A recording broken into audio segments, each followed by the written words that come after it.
किस तरह की राजनीति है कि आप राजनीति करने के लिए कभी संघ का अपमान करते हैं, संघ के खिलाफ जहर उगलते हैं, तो कभी सनातन को अपमानित करते हुए नजर आते हैं। क्या इस तरह से जनता के मन में जगह बना पाएंगे? देखिए, राजनीति नहीं कर रहे हैं कांग्रेस वाले, राजशाही करने का, राजशाही का शौक था इनको, और राजशाही के कारण से ही उनकी मानसिकता इस प्रकार की हो गई, किसी दूसरे को यहां पर बर्दाश्त नहीं कर सकते हैं। देखिए, जीत और हार विशेष तौर पर समझनी आनी चाहिए कि आप राजनीति में जो करते हैं। लेकिन अभी बात कर रहे थे हिंसा की, बात में बयान दिया जा रहा था कि हिंसा किसने करी। इस देश में आजादी के बाद से लेकर अब तक लगातार जो हिंसाएं हुई, चाहे वो सिखों के विरुद्ध में हुई, चाहे वो ब्राह्मणों के विरुद्ध में हुई, चाहे वो गौ रक्षकों के विरुद्ध में हुई, किसने करी? लगातार इतिहास है कि ये मुझे बताइए। गांधी के विरुद्ध एक कार्य किया गॉडसे ने, और उसके ऊपर पूरे ब्राह्मण समाज को गोली मार दी गई, पूरे निकाल के गोली मार दी गई। 84 के अंदर इंदिरा गांधी के एक बॉडीगार्ड ने उनकी हत्या करी, तो पूरा सिख विरोध किसने कर दिया? सिखों का पूरा जल काट मचा दी गई। किसने करी? कभी किसी और पार्टी ने तो नहीं सिखाया है। तो जिनकी मानसिकता ही है, और इनको अगर दूसरा व्यक्ति आतंकवादी दिखाई देता है तो पहले जाकर देखें, समझे। लेकिन बाहर से ही मुझे बताइए कि संघ के अंदर जाके इन्होंने देखा है? सुबह सुबह वाली कक्षा जो होती है संघ की लगती है, उसमें जाकर देखें, राष्ट्रभक्ति सिखाई जाती है, किसी को हिंसा नहीं सिखाई जाती। और ये जो बात कह रहे हैं दुश्मनी पालने की और किसी धर्म पंथ विशेष के खिलाफ बोली जाती है, उसमें सब समाज के लोग आते हैं, मुस्लिम भी आते हैं। अगर इस बात को इनको दिक्कत है तो जाके देख लें कि संघ की जो सुबह सुबह प्रातः की जो कक्षाएं हैं उसके अंदर विशेष तौर पर मुसलमान भी आते हैं, बहुत सारे लोग। और मैं स्वयं कितनी बार देखता हूं, और उसमें सबका सम्मान, सबका साथ बात करने की बात कीजिए। राष्ट्रभक्ति सिखाई जाती है, राष्ट्रभक्ति के अलावा कुछ नहीं सिखाया जाता। यहां पर कांग्रेस ने केवल तुष्टीकरण का खेल करा इस लगातार इस देश के अंदर शुरू से राजनीति 1947 से लेकर आज तक की राजनीति देख लीजिए, केवल तुष्टीकरण तुष्टीकरण तुष्टीकरण, और केवल बरगलाने की राजनीति को ही आगे चलाने का प्रयास कि अब बरगलाने में लोग नहीं आने वाले। देखिए, पहले बड़ी विचित्र स्थिति, महाराष्ट्र के इलेक्शन में तो इस बार बड़ी विचित्र स्थिति हो गई है। पहले ये कहते थे, कमलनाथ का आपको एक वक्तव्य याद होगा, छुप कर वीडियो नहीं बनने दिया जाता था, छुप कर कहा जाता था कि भाई साहब आपका साथ। आचार्य विक्रमादित्य, महत्वपूर्ण बातों का जिक्र आप कर रहे हैं, और वहीं हम चलते हैं आचार्य शैलेश तिवारी जी आपके पास आते हुए। वो कह रहे हैं कि बरगलाने की राजनीति अब नहीं चलेगी। कांग्रेस जो लगातार कभी आरएसएस, कभी संविधान, कभी साधु संत, कभी हिंदू मंदिर, मतलब चुन चुन कर वो हमला करती है। अब जनता ये समझ गई है कि बरगलाते हैं, नफरत फैलाते हैं और अपनी राजनीति को चमकाने का प्रयास करते हैं। आपको क्या लगता है, ऐसे चल पाएगा क्या कांग्रेस का यहाँ पे? देखिए, कांग्रेस पार्टी दो चेहरे लेकर के चलती है।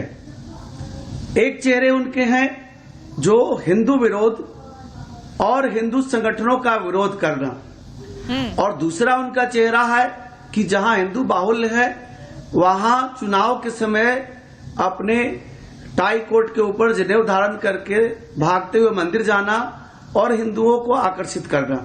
राहुल गांधी जिस प्रकार से चुनाव के समय हिंदू मंदिरों में जाते हैं और एक तरफ वह आरएसएस को, बजरंग दल को, विश्व हिंदू परिषद को जिस तरह ऐसी संगठन बताते हैं, यह सत्य है कि कोई कांग्रेसी गंभीर तरीके से संघ के गए नहीं।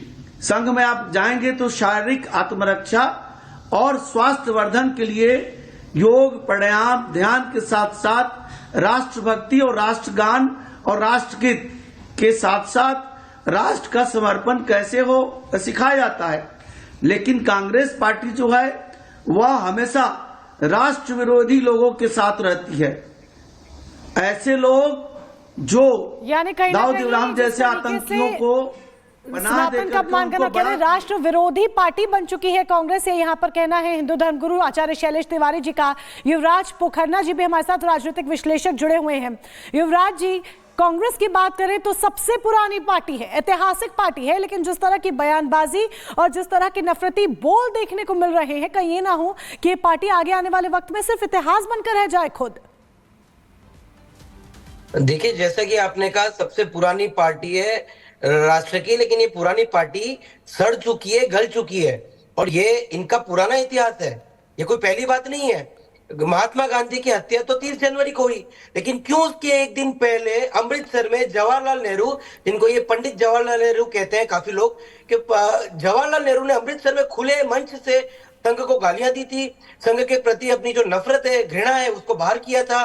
क्यों ऐसा है कि ये आरएसएस की साजिश बता के 26/11 को पाकिस्तान को क्लीन चिट दे दी गई, जिहादी आतंकवादियों को क्लीन चिट दी गई। क्यों ऐसा है कि हिंदू आतंकवाद कहा जाता है, भगवा आतंकवाद कहा जाता है, हिंदू पाकिस्तान कहा जाता है, और ये सब कांग्रेस के ही नेता करते हैं।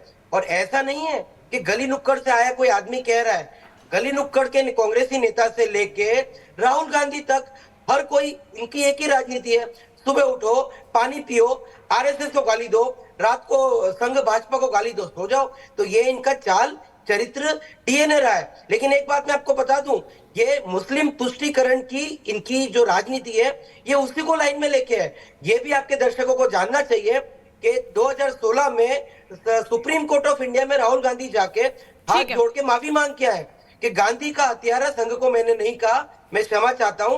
और आरएसएस के प्रति जो थूक के भागने की राजनीति करते हैं, उसके लिए उन्होंने क्षमा याचना मांगी, और एक बार नहीं कई बार।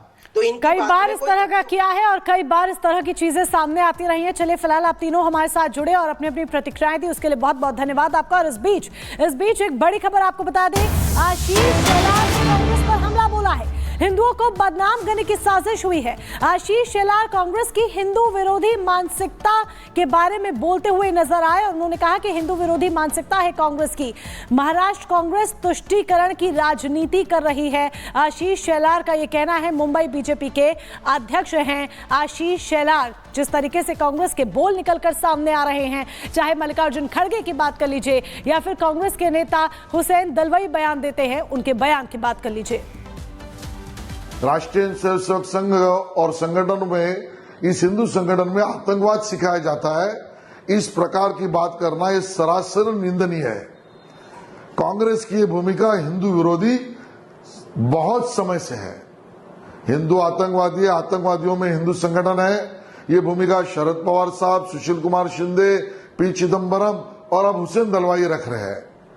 तुष्टीकरण की राजनीति चलते समय एक विशिष्ट वर्ग की वोट लेना और हिंदुओं को बदनाम करना, इस प्रकार की रणनीति ये कांग्रेस को डुबा ले जाएगी।